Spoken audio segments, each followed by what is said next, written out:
Way more nervous than I thought I would be. This is, I think, just want to recognize, first of all, I realize it's a privilege to be standing up here to say goodbye to the game of hockey in the NHL. I think there's a lot of great players out there that don't get this opportunity, so just want to be cognizant of that. And thank you guys all for coming today. So yeah, I guess I'll start out the beginning. I'd love to thank the Chicago Blackhawks organization, starting with the late Rocky Wirtz, his son Danny, the Wirtz family, the Blackhawks family. Yeah, I mean, I look back on my time in Chicago, and it's all kind of went by in the blink of an eye, and but I realized how special that time was and how lucky I was, and when I got drafted there, and yeah, it was definitely incredible and a dream come true, and you realize how lucky you have to be in life for things to go the way they did. So I'd like to thank Dale Talon for drafting me, and Dennis Savard for giving me the opportunity to find my game as a 19-year-old rookie in the NHL. Again, so many things have to go right, and I was just kind of put in the right position to succeed from the get-go. I'd like to thank Stan Bowman for our continued success over the years. It's not easy, and I think we had some amazing years throughout the 6 years that we won 3 Stanley Cups. We had some difficult years as well, and I think you realize how rare it is and how many things have to go right. I'd like to thank Joel Quenneville for his guidance and patience, especially when I was a young captain. I look back on those times and I'm like, it's kind of crazy. It doesn't make sense for a 20-some-year-old to be named captain at that age, but I had a tremendous group of players around me, and Joel was the man for the job with the young team that we had and the trajectory we were on. So it was an honor to play for him all those years. And as I mentioned, it was a thrill. It was a dream come true, and even like this moment feels quite surreal right now. Getting drafted, pulling on the sweater, original 6 franchise in Chicago. Everyone that I played with, the World Championship before I signed my first contract, we're all saying the same thing, that Chicago is an amazing, not only sports city but hockey city, and that once we had a competitive team again, that things would really take off, and it would be an amazing place to play. And who knew that we'd lift not only 1 but 3 Stanley Cups, and if I can remember some of the feelings that stood out, it's almost like it doesn't feel real. When Kaner scored that goal, and I think I was one of the last guys off the bench, and wasn't ready to kind of let go until I knew for sure that it was over. Next thing you know, you're hoisting the cup, and you have it back home and in your living room, and you're just like, how is this happening to me right now? So, like I said, so many things had to go right, but ultimately came down to the players who sacrificed everything for that success. We had so many guys that put the game first, that had that warrior mentality. They weren't about living the NHL lifestyle or doing all the things off the ice. It was all about, hockey first and family, and putting their teammates ahead of themselves. There's so many guys that I've forged incredible bonds and friendships with, and first of all, to mention a few names, Patrick Kane, who came in with me as a rookie. We were kind of an odd couple for a lot of those years, especially when we were rooming together.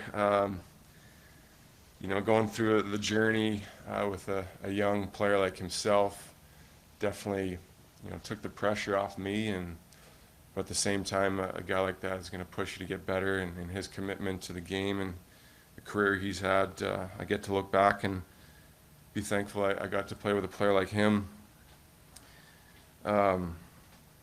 Duncan Keith, Brent Seabrook, Patrick Sharp, and guys like that were like big brothers to me. They all could have done great as captains in that locker room, but they're tremendous leaders and players all those years, but they pushed me and made me better as a player and a human being, and really taught me how to grow into that position of being a captain. I mean, it's a long list, but I got to name a few names. So Marian Hossa, Nick Hjalmarsson, Corey Crawford, Chris Versteeg, Brandon Saad, Andrew Shaw, Johnny Oduya, Dave Boland, Dan Carcillo, Brian Bickle. There's so many guys to name. The list is long, but it truly wouldn't be the same without all those guys and your teammates and guys that now I'll have a little bit more time on my hands. I'll be able to reconnect and hopefully spend time and see those guys and relive the glory days, tell old stories and all the team success and the good days and the ups and downs that we went through together. It just doesn't mean the same without those guys. Finally, the fans in Chicago. It's like I said, what a ride. I mean, sometimes it's happening so fast and you don't really have time to stop and smell the roses. You're kind of on to the next thing constantly. It's kind of what you have to do to not only survive but thrive in this league. And going back to Chicago for my first game back this year was definitely, it was shocking. I mean, it was a lot to take in and hard to receive almost, just the love from the fans in that game. And when I got to kind of skate around and take it all in, it just was a great reminder of just how special those years were and so cool to see what winning championships meant in that city. And it just reminds me all the time that hockey is not just a game. It means a lot to people, and I think as a young kid, you grow up, really inspired to be great at what you do, but obviously you wanna inspire people as well. So I think that's the ultimate sign that it touched a lot of people. So it was really cool to see that. So thank you.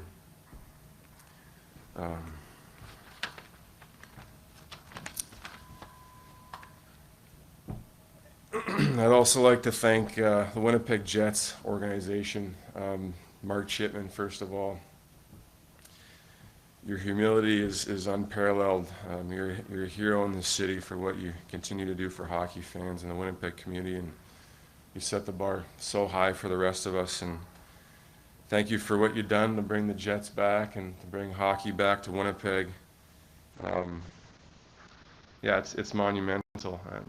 I knew what it meant when I was a kid and growing up and being a Winnipegger all these years, but to come back and witness it firsthand as being a Winnipeg Jet, it's amazing. It means so much to the city and to people that love hockey. And so thank you for what you do for the city, what you do for the organization, the culture you've created, the family.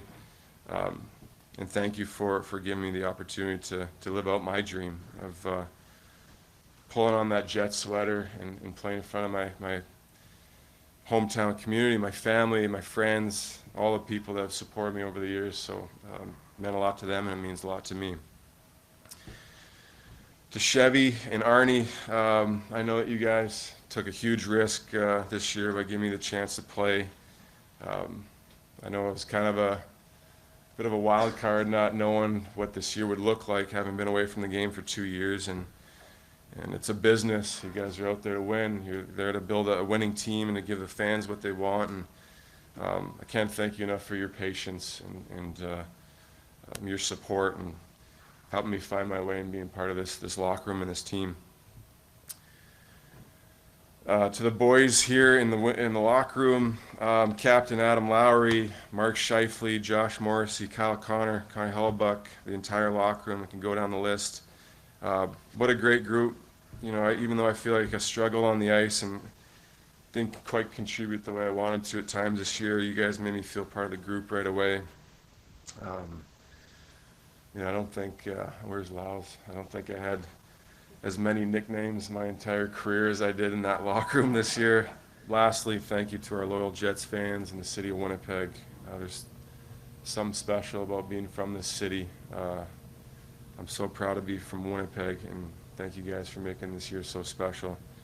I hope I've represented you guys well over the years, so thank you very much.